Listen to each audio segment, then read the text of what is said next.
ستاروں پر کمر ڈالنے کے لیے اقبال نے پیغام دیا، فرماتا ہے کہ زمین کے خزانے ہوں یا آسمان کے خزانے ہوں، اے اہل اسلام ہم نے تمہارے لیے یہ مسخر کیا ہے کہ جو سائنس آج ترقی کرتی ہے ہمارے آقا کریم 14 صدیاں پہلے بتا گئے تھے۔ موبائل کے ذریعے تصویر کو شرق سے غرب میں پھینکا، اور تصویر ایمانی کا کمال یہ ہے کہ عمر کھڑے مدینے میں ہیں اور ساریاں لڑ نہاون میں رہے ہیں۔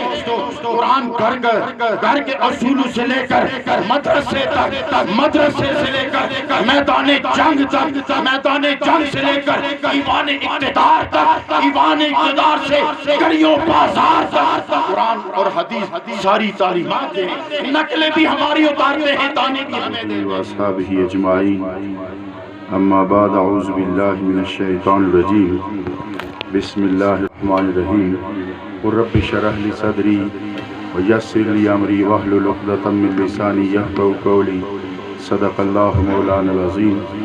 قال اللہ تبارک و تعالی فی شان حبیبہ، بسم اللہ الرحمن الرحیم، ان اللہ وملائکتہ یصلون علی النبی یا ایھا الذین آمنوا صلوا علیہ وسلموا تسلیما، اللہم صل علی سیدنا محمد وعلی آلہ واصحاب سیدنا محمد وبارک وسلم، الصلاۃ والسلام علیک یا رسول اللہ وعلی آلک واصحابک یا حبیب اللہ۔ قوت عشق سے ہر پست کو بالا کر دے، دہر میں اس میں محمد سے اجالا کر دے۔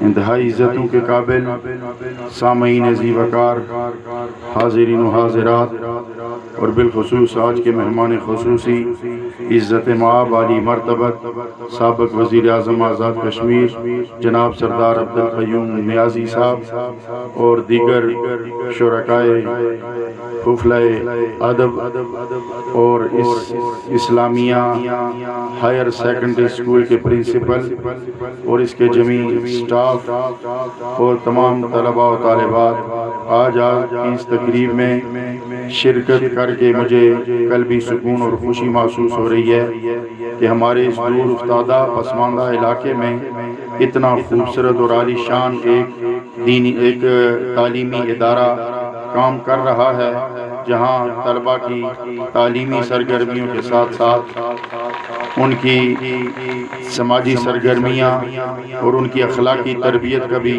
بھرپور اہتمام کیا جا رہا ہے۔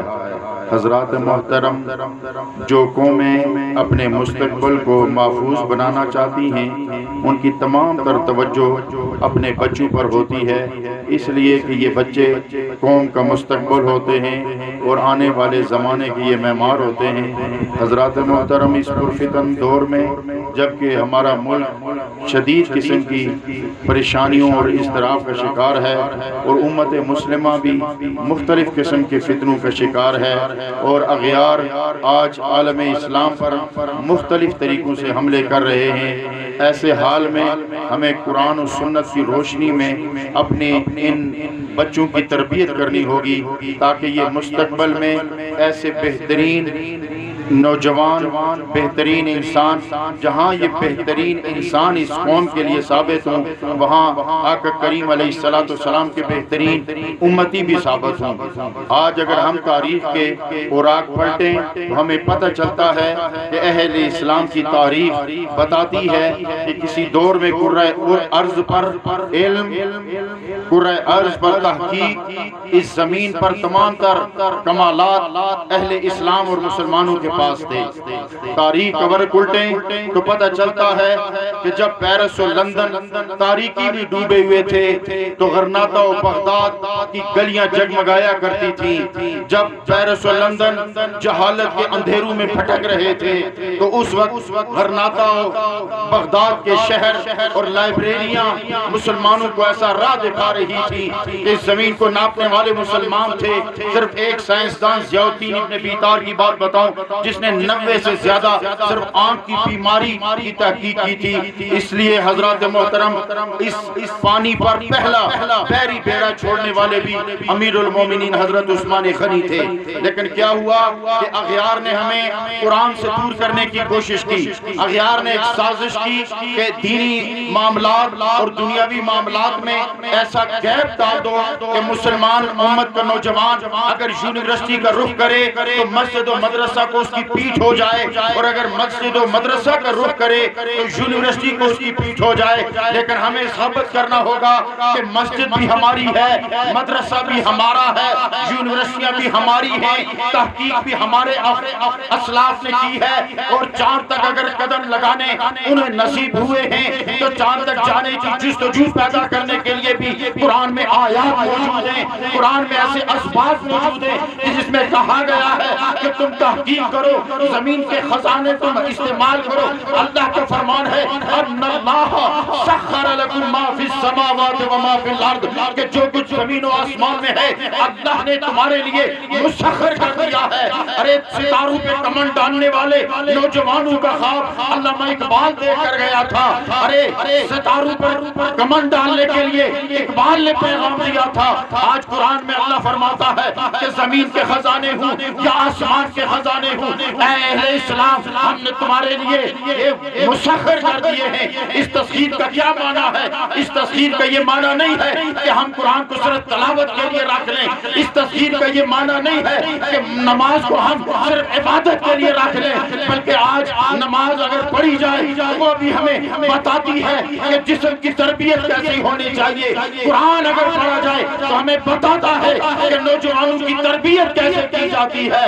اس لیے حضرات محترم ہمیں ضرورت اس بات کی ہے کہ جہاں ہم کیمسٹری پڑھاتے ہیں، جہاں ہم فزکس پڑھاتے ہیں، جہاں ہم بایولوجی پڑھاتے ہیں، ہمیں ضرورت اس بات کی ہے کہ ہم وہاں قرآن کے کمالات کی طلباء کو سکھائیں، احادیث کے اصول بھی سکھائیں۔ میرے آقا کریم علیہ السلام کی تعلیمات پر آج بھی اگر غور کیا جائے تو جو سائنس آج تحقیق کرتی ہے ہمارے آقا کریم 14 صدیاں پہلے بتا گئے تھے۔ آج ہم موبائل کے ذریعے، ویڈیو کال کے ذریعے کشمیر میں بیٹھ کر سعودی عرب میں اپنے عزیز سے بات کر سکتے ہیں۔ آج ہم ویڈیو کال کے ذریعے پاکستان سے بیٹھ کر برطانیہ میں اپنے دوست کا چہرہ بھی دیکھ سکتے ہیں، اس کی حرکتیں بھی دیکھ سکتے ہیں۔ ارے تسخیر اگر دیکھی جائے تو دو طرح کی ہے، ایک تسخیر ایمانی ہے، ایک تسخیر عقلی ہے۔ تسخیر عقلی نے موبائل کے ذریعے تصویر کو شرق سے غرب میں پھینکا، اور تسخیر ایمانی کا کمال یہ ہے کہ عمر کھڑے مدینے میں ہیں اور ساریہ لڑ لہاون میں رہے ہیں، تو مدینے میں کھڑے ہو کر عمر نے ساریہ کو دیکھ بھی لیا، آواز بھی پہنچا دی اور ہدایات بھی جاری کر دی۔ یہ کیا ہے؟ یہ کمال ہے۔ کس کا کمال ہے؟ یہ قرآن کا کمال ہے، یہ حدیث کا کمال ہے، یہ آقا کریم کی تعلیمات کا کمال ہے۔ ہمیں پسماندہ رکھنے کے لیے، ہمیں اندھیرے میں رکھنے کے لیے اغیار نے سازش کی کہ انہیں بتا دو کہ قرآن تو صرف تلاوت کے لیے ہوتا ہے، انہیں بتا دو کہ حدیث تو صرف ثواب کے لیے ہوتی ہے۔ نہیں میرے دوستو، قرآن گھر کے اصولوں سے لے کر مدرسے تک، مدرسے سے لے کر میدان جنگ تک، میدان جنگ سے لے کر ایوان اقتدار تک، ایوان اقتدار سے گلیوں بازار تک قرآن اور حدیث ساری تعلیمات دے رہے ہیں۔ آج ذخیرہ اندوزی نے ہمارے ملک کو تباہی کے دھانے پہ کھڑا کر دیا۔ آج ملاوٹ نے ہمارے کردار کو داغدار کر دیا۔ آج دھوکے بازی نے ہمارے دین کی روشنی کو مان کرنے کی کوشش کر لی ہے۔ کیا میرے آقا نے نہیں فرمایا کہ ذخیرہ اندوزی کرنے والا گناہگار ہے؟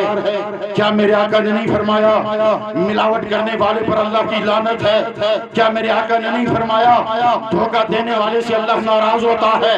کیا وہ سارے اصول حضرات محترم، برطانیہ میں 16 سال تک بچے کو معاوضہ دیا جاتا ہے، اس کے والدین کو پیسے دیے جاتے ہیں کہ بچے کی تعلیم پر خرچ کرو۔ انہوں نے یہ اصول کہاں سے لیا؟ حضرت عمر فاروق رضی اللہ تعالیٰ عنہ رات کو چکر لگایا کرتے تھے، ایک گھر سے رونے کی آواز آئی، آپ نے صبح اپنی عدالت میں اس گھر والے کو بلایا، ماں سے پوچھا، اس نے کہا بچے کے لیے خرچے کے لیے پیسے نہیں ہیں۔ آپ نے کہا آج کے بعد وقت بلوغت تک بچے کے لیے معاوضہ بیت المال سے دیا جائے گا۔